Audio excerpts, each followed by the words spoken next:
Habari ya saizi mabibi na mabwana, karibu tena kwenye chaneli yetu ya Afya Class. Leo tena ni siku nyingine, tumeachilia video nyingine nzuri kwa ajili yako.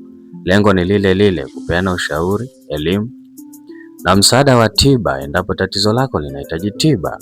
Lakini kabla ya kuendelea na video na mada hii ya leo, please bonyeza subscribe button ambayo inapatikana chini ya video hii ili uendelee kupata video na makala za staili hii kila tunapozitoa. Leo ninazungumzia mada ambayo inahusu kutokwa na damu ukeni kipindi cha ujauzito. Je, hii ni hali ya kawaida au ni tatizo? Tazama video hii mpaka mwisho, nimeeleza kila kitu. Kutokwa na damu ukeni wakati wa ujauzito ni hali inayoweza kutokea kwa baadhi ya wajawazito. Inaweza ikawa ni matone machache tu ya damu au kutokwa na damu nyingi pia. Ingawa wakati mwingine si ishara ya tatizo kubwa, ila mara nyingi ni dalili ambayo inahitaji uchunguzi wa haraka kutoka kwa mtoa huduma wa afya. Je, ni kawaida kutokwa na damu wakati wa ujauzito? Unachotakiwa kufahamu ni kwamba takriban 15% mpaka 25% ya wanawake hupatwa na tatizo hili la kutokwa na damu katika miezi mitatu ya kwanza ya ujauzito. Kutokwa na damu hakumaanishi moja kwa moja kwamba ujauzito utaharibika, lakini ni muhimu zaidi kuchunguzwa ili kubaini chanzo cha tatizo hilo. Sababu za kutokwa na damu katika miezi mitatu ya kwanza. Hapa nazungumzia first trimester. Sasa tuchambue sababu hizi katika video hii. Sababu namba 1.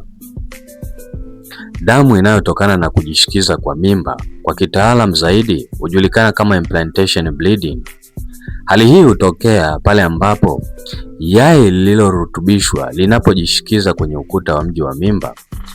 Mara nyingi aina hii ya damu inakuwa ni matone machache tu ya damu yenye rangi ya pinki au kahawia, na hali hii haidumu kwa muda mrefu zaidi, hudumu tu ndani ya saa chache au hadi siku moja au siku mbili pekee. Lakini sababu ya pili ni tishio la kuharibika kwa mimba. Hapa nazungumzia habari ya threatened miscarriage. Hapa dalili kubwa ambayo inajitokeza ni kutokwa na damu pamoja na maumivu ya tumbo au mgongo. Baadhi ya mimba huendelea salama, lakini nyingine zinaweza zikaharibika.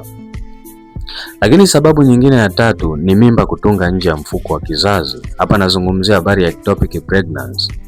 Yai lililorutubishwa hukua nje ya mji wa mimba na mara nyingi hutokea kwenye mirija ya uzazi ambao kwa kitaalamu hujulikana kama fallopian tubes.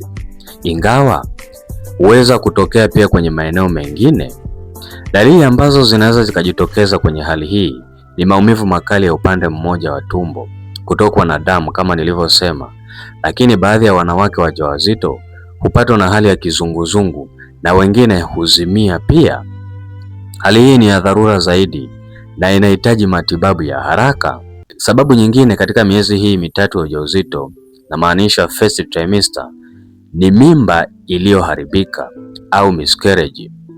Endapo ujauzito unaharibika au ujauzito umeharibika, moja ya dalili ambazo unaweza kukutana nazo ni kutokwa na damu ukeni.